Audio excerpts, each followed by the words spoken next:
When we got home, Bryce asked for a few hours to de-stress before my barrage of questions. He spent most of it reading a gothic mystery novel on the sofa, as well as retreating into his room to do some private journaling. The evening settled in and Bryce finally scuttled into my room. "The mayor, huh? When were you planning to tell me that was what you did here?" He threw his arms up in exasperation. "Look, He struggled. "I don't know. I'm not sure if I ever would have felt comfortable mentioning it if I'm being honest. I never chose the job. They gave it to me when I got here, and since then, I've just been trying to get by. I only had one glaring question on my mind at this point. Everyone in that building said that you hated Meredith Lane. People here say stupid stuff. Literally none of that is, Bryce, just please tell me you didn't order for that poor woman to get chained and tortured like that." Bryce stared at me, aghast. "Do you really, actually think I'm capable of something like that?" Of course, in the moment, I told him no. But as I lay there in bed that night, the question spun around in my head. Was Bryce capable of great evil? The guy I'd known my whole life? No. The guy who's been trapped in this demented town for months now? I'm not sure. This place could ruin anyone after enough time, couldn't it? I stopped myself there and turned my brain off for the sake of some shut-eye. In the morning, I checked the clock on my bedside table. 7:15 a.m. That's twice now.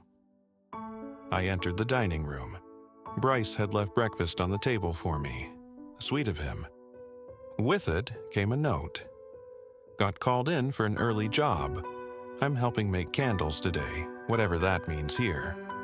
I know it's in your DNA to be brash, but please don't do anything stupid while I'm gone. Stay home. And if for some strange reason you still decide to wander out, stay far, far, far away from the graveyard. Bad things happen the closer you get to it." I took a bite of my toast. Me? Brash? Why, I never. After finishing up the morning spread, I sauntered to the living room window and looked outside. Once again, folks were gathered inside the Victorian mansion across the street. They sat in a circle, each of them with a book in hand. This time, however, their attention was focused on a TV in the room, something playing that I couldn't quite make out from my vantage point. Someone rose to turn the TV off. Then they all looked at me in unison and smiled. "What?" Without missing a beat, they shifted their focus back to the books. One of the men began to read aloud, while the rest followed intently. Welp, one thing was for certain. I'd rather be chained up like Meredith Lane than forced to join the disturbing reading group here. I pondered what to do with my day. Surely, not everything in town was preposterously dangerous. At least one of the 80 or so convenience store clerks must have had some sort of insight on how to escape, right? Wait, Bryce wasn't home. Again, and he had a journal. Did I dare? It would have been an invasion of privacy, sure, but, desperate times, desperate measures. Sometimes you gotta break some rules, yada yada yada. I entered his room. After a bit of scanning, I located the journal that he'd stashed in one of his drawers. I flipped to the latest entry, hoping to find something interesting. At the top of the page was yesterday's date. Underneath, a few bullet points lazily scribbled, "What was with the portrait of the car in the Parker building yesterday?" The guy who attacked Rose looked familiar. Who was Meredith Lane? Why did I kind of like seeing her get tortured? What? The third line stunned me. Felt like a bullet had gone through my stomach. Suddenly, my pocket vibrated sharply. A text. I pulled my phone out and read the first new message I'd received since I'd arrived here. From a number I didn't recognize, It simply read, "Be outside in 1 minute. Your job for the day is 10 bodies. You have got to be fucking kidding me. Was this a test? Was I supposed to ignore it? Or was this a task I had to follow? Does this town really want me to kill people?" A knock at the door, then another, and another. I stashed the journal back into the drawer, now with bigger fish to fry than figuring out Bryce's inner workings. I searched my mind for a smart thing to do here and came up empty. Rudderless, I walked to the front door's peephole and checked outside. A man in a Hawaiian shirt stood idly at the door. He looked bored. Further out, an ambulance sat parked on the street. Is he gonna kill me? As if reading my mind, he spoke up. "Not gonna kill you, newbie." I didn't respond. "You're on the route today," he added. Could I actually trust him? He looked at his watch. "Look, it's your life. Do what you gotta do. But bad things do happen when you turn down a job, so I'd strongly suggest—" I swung the door open, raised my fists, and shot him my meanest glare. That should scare him. He chuckled. "It's gonna take more than a punch to kill me, I'm afraid." He pivoted and began descending the stairs. "All right, let's head out." I followed him.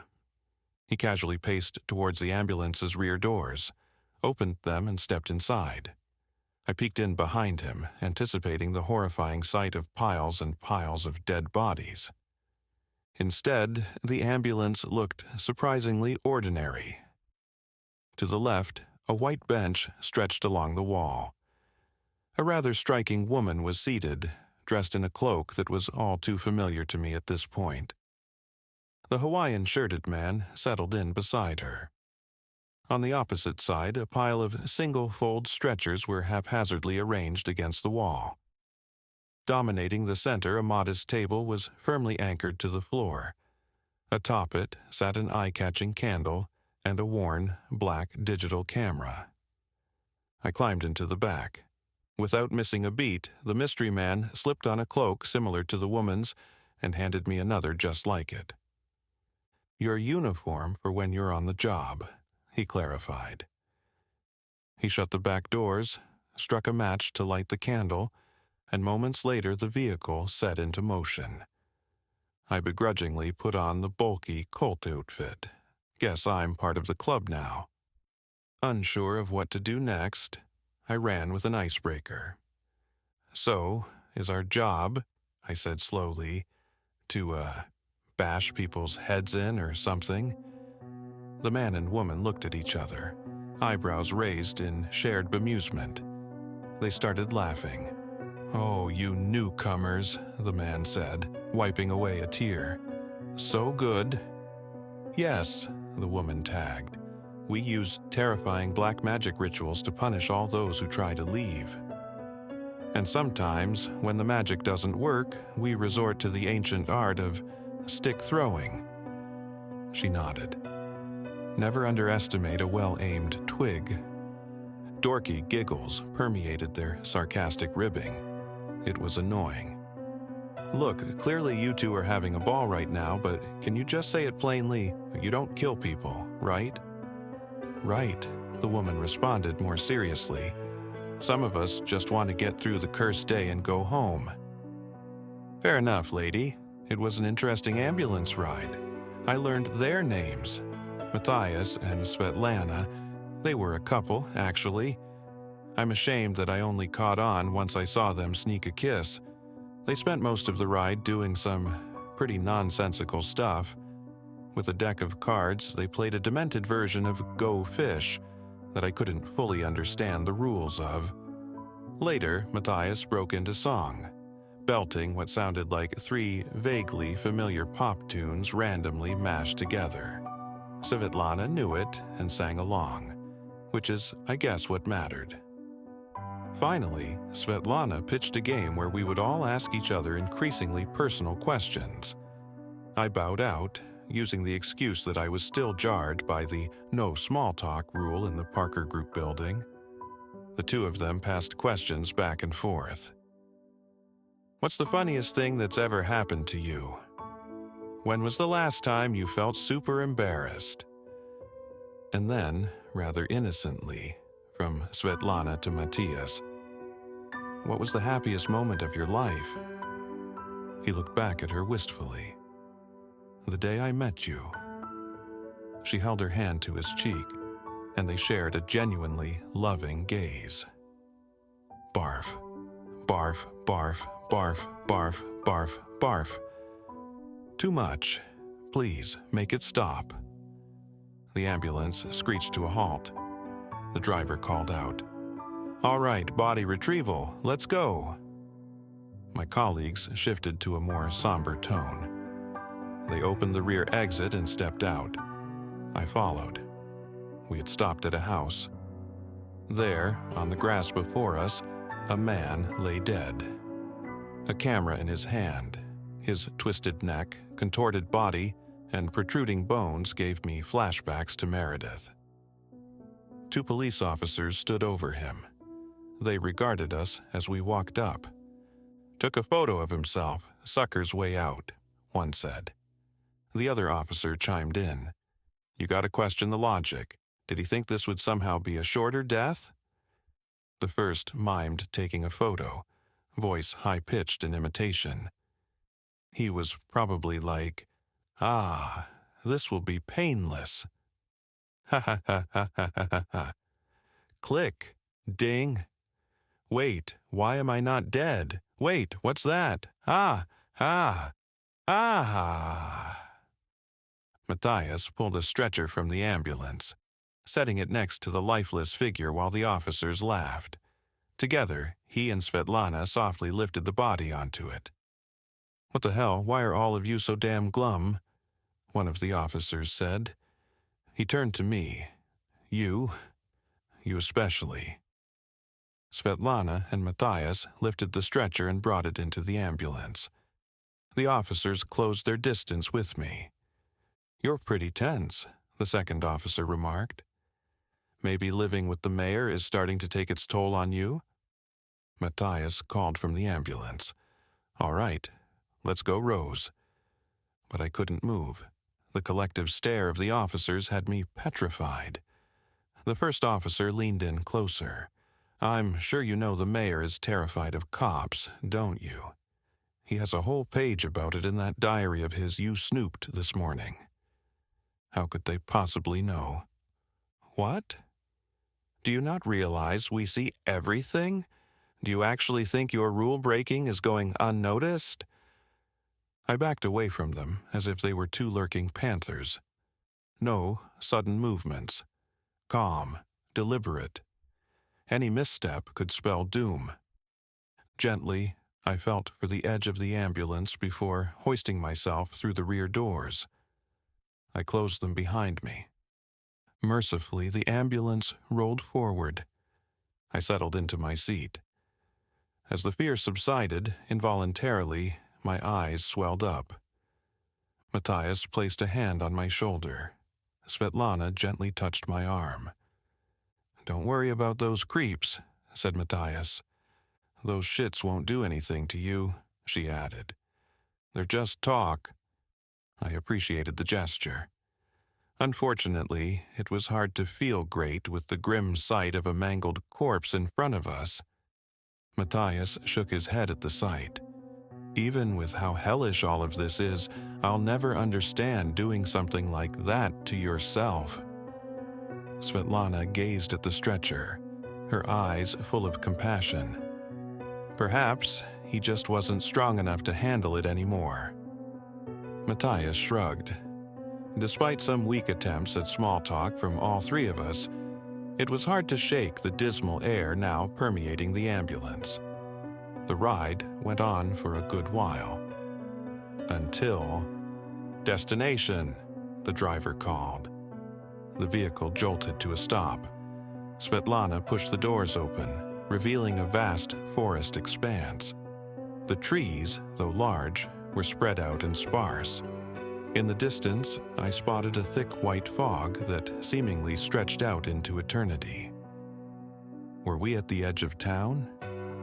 One by one, we exited the ambulance, our steps crunching on the leaves underneath. The rear doors had been left ajar.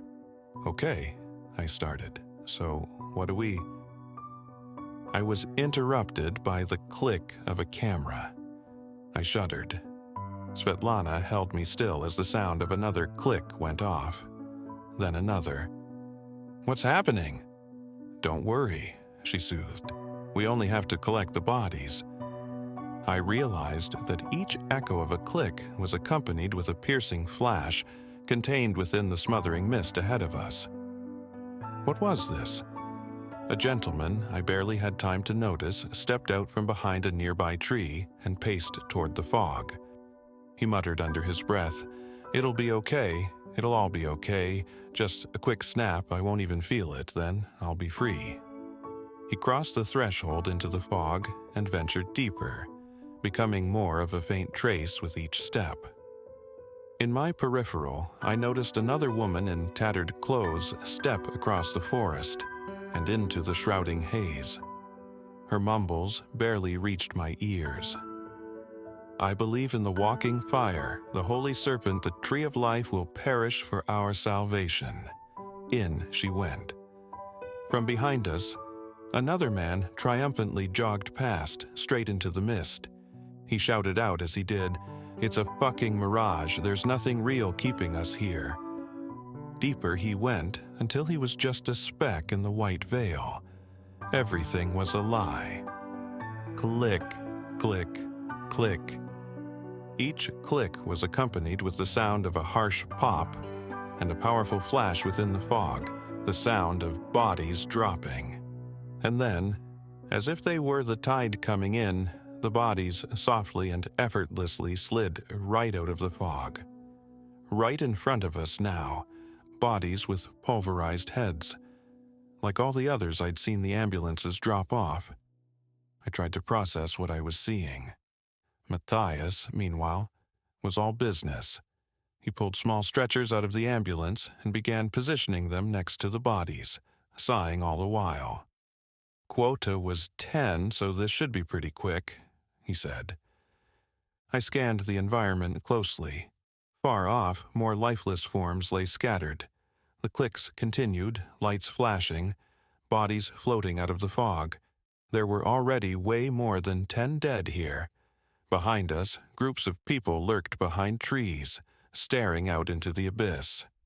Were these folks who were contemplating escaping, too? Svetlana addressed Matthias briefly. "I think our newbie is scared, so I'm going to comfort her." He nodded as she led me aside. "I'm not that I started, but she shushed me. "I love you," she called out to Matthias.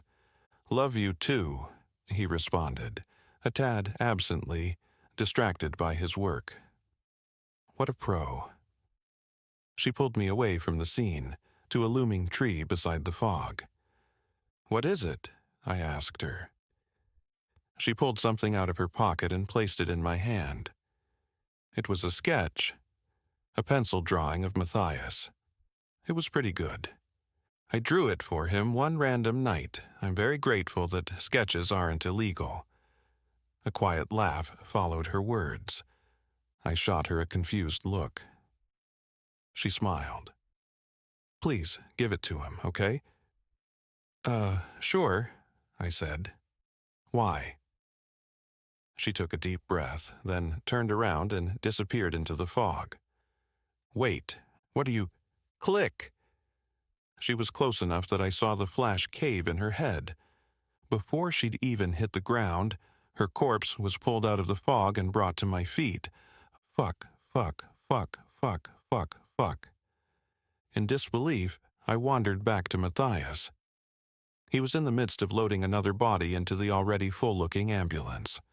"Finally, deciding to help, eh?" he said, presumably hearing my steps. I couldn't say anything.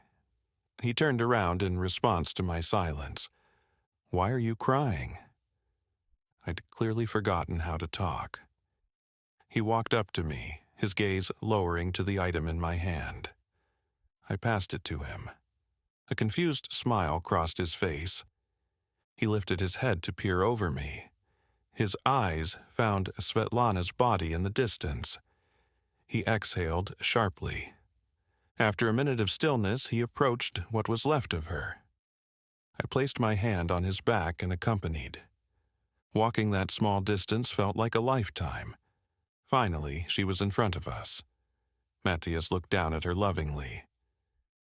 She never isn't beautiful. The best I could muster up in response was a platitude. She really loved you, you know. He scrunched up a smile. And I, her. He stood. He put the sketch into his cloak pocket, then lovingly tapped it after placing. So, the good news is, I've already loaded 8. I pray that Svetlana and I won't be too heavy, he said. And then, with a brisk pace, he walked into the fog. No. I chased behind him, crossing into the mist. I reached out to pull at his cloak. Please, please stop. Just wait a second. There has to be something you can do. There has to be something. I'm not even sure if he could hear me. Deeper still, he went. Deeper still, I followed. My words didn't even make any sense. What am I doing? This is insane. I extended out with all my might to pull him back. Please, you can't just give up. Click. And he was gone. And as his blood flickered onto me, I realized I was going to be next. There I was yet again, staring death in the face, whilst feeling nothing but confusion. With a violent yank, I felt something pull me out of the fog. Suddenly, the cloud of white was in front of me. I wasn't within it anymore. I turned around to see who or what might have pulled me to safety, but it was already gone. I could have sworn I heard a whisper as the force brought me out. The words, "You should be enjoying your gift." I cried in fear and hell and all things awful as Matthias's body appeared beside me. In the hour it took to get up and finish the shift, I wondered what the fuck kind of gift this was supposed to be. It wasn't fair. Neither of them deserved this. So I did the only thing that felt right. When the text came in telling me to drop the bodies in the middle of the street, any street is fine. I refused. They deserved a proper resting place. And so I told the ambulance driver that the instructions were to take all 10 to the graveyard. He seemed surprised, but he obliged anyway. It wasn't until halfway through burying the bodies that I remembered Bryce's warning about the graveyard, though, to be honest, nothing out of the ordinary happened. Yes, amongst a sea of hundreds of pre-dug graves and tombstones marked by the names of strangers, it was a bit weird to see mine and Bryce's names among the bunch, but besides that, it was pretty tame. The ambulance driver brought me back home. He didn't seem too stressed about the 2 crew deaths today. His logic was, it's unfortunate, but that's the way things go. When I pressed him on what he meant, he said, there's a certain decency to letting things go, a decency in allowing death to be death, and not fighting it, and not being the kind of person who tampers with that reality. Okay, Freud. When I got home, I remembered Bryce's unnerving journal entry and tried to muster up the sanity to finally start being afraid of him. But I just couldn't. He's harmless. I know he is. Though, I will say, he's acting pretty weird right now. He's staring out the living room window at the Victorian mansion across the street. He's holding one of his mystery novels in his hand. He keeps saying, I get it now, I get it now, I get it now. And he's starting to look a bit frenzied. I'll ask him what's going on once he calms down a bit.